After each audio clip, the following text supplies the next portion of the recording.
Hello, I'd like to share some information with you in regards to rumination and the reason that some people may obsess over things. This information is coming from verywellmind.com, written by Elizabeth Scott and medically reviewed by Amy Morin.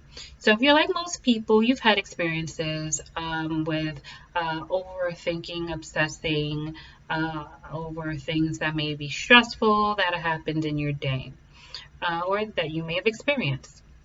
May have been something that was said that may have come across to you not in the most pleasant or best receiving way. Maybe a situation that was a flashback for you or a problem that kind of replays itself.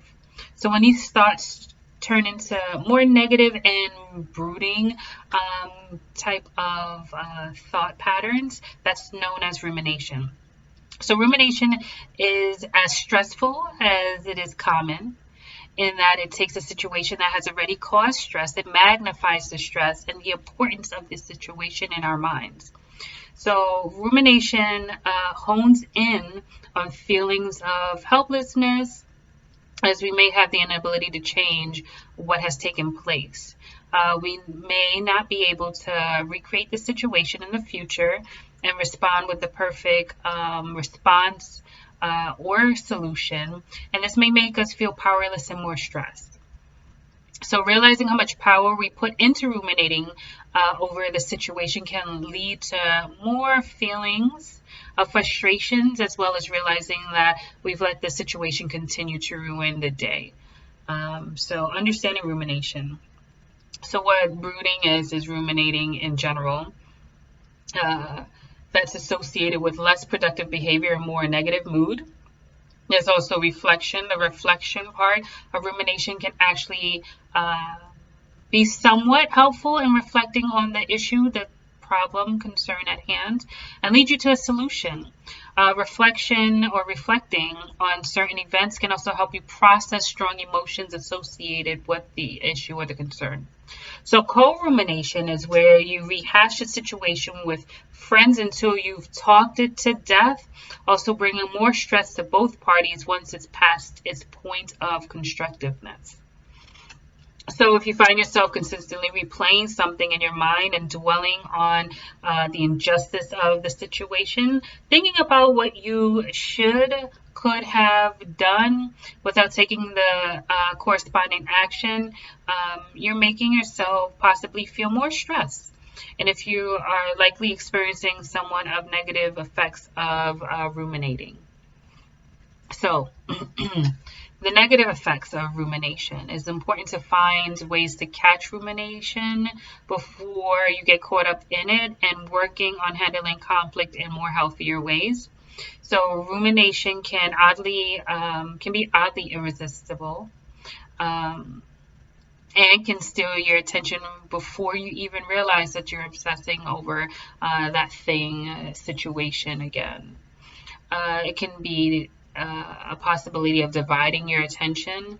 Also, though, however, rumination has several negative effects that are connected to that, which can be chronic conflict and or chronic stress. So speaking of stress, one of the major reasons that an individual or have drastically cut down on rumination can assist with decreasing or lessening the stressed state of mind.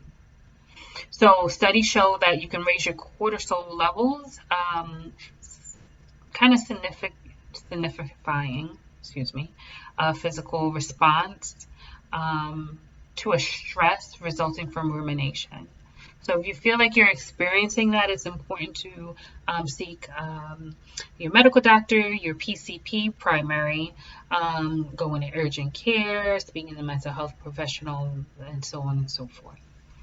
So also, it can assist in negative frame of mind, in that ruminating is said to have negative effects by producing unhappy moods. Not only unpleasant in itself, but we know about the difference between optimism, pessimism, that can bring a whole new concepts or nuances with that. So a person may become less productive or proactive, in their behavior. What that really means is while you may be getting into a ruminating frame of mind with the intention of working through the problem and finding a solution, excessive rumination is associated with less proactive behavior, which can increase the disengagement from the problem and even more negative state of mind as a result of that. There's also self-sabotaging. What that kind of really means is that your coping behaviors can create more stress, perpetuating the negative self-talk or the destructive cycle. There's also hypertension, so there's a medical effect with this. We want to keep in mind ways of overcoming or kind of going through rumination.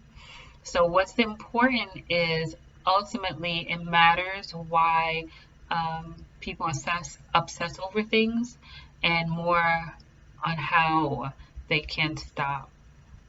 So really and truly, it can be helpful for an individual to try to solve the issue, the problem, or prevent similar things from happening in the future, but can't figure out how. And others just may want to feel heard and validated, or want to feel justified in absolving themselves of that responsibility. So we want to keep in mind that other people may seek reassurance that they were indeed correct, especially if they're feeling that unconscious level that they were wronged or wrong in the situation. So also establishing a time limit can be of assistance. If you're seeking support from friends, family, you can set yourself a time limit on that, and allowing yourself to devote in talking about the problem, the concerns, your feelings, your thoughts around it before focusing on a solution.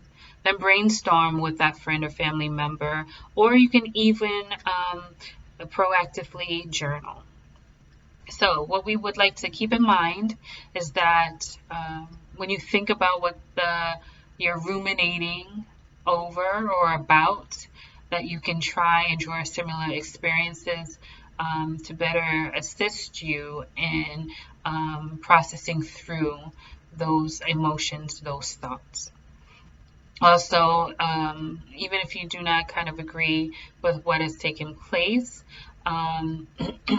having the loving kindness meditation, please look that up if you choose to, can be a tool to assist with forgiving and kind of letting go of what has taken place or what you have experienced. So there's also creating boundaries. That's pretty important. So with that, you want to kind of look at what has taken place. You want to also kind of ask yourself questions, not blaming the person or yourself, but looking for solutions, and so that the situation may not occur, another time. So you want to ask, what may you say earlier to protect yourself in the future, rather than remaining in that hurt or angry space, coming from a strength and understanding place. Remember to be patient with yourself. It does take practice. Keep focusing on yourself, and you'll feel the stress lessen with each time or each practice occurrence. So personal reflection can be a helpful way to process emotions and experiences, and it can be harmful to your mental health as well. It's a balancing when it turns into rumination. If you feel like ruminating is affecting your state of mind, there are ways to get help. Talk to your doctor, talk to your mental health professional for treatment options. Again, I'm going to bring up cognitive behavior therapy, can assist with identifying, changing the negative thought patterns. So I hope that this information was of assistance for you today, and I hope you enjoy the remainder of your day.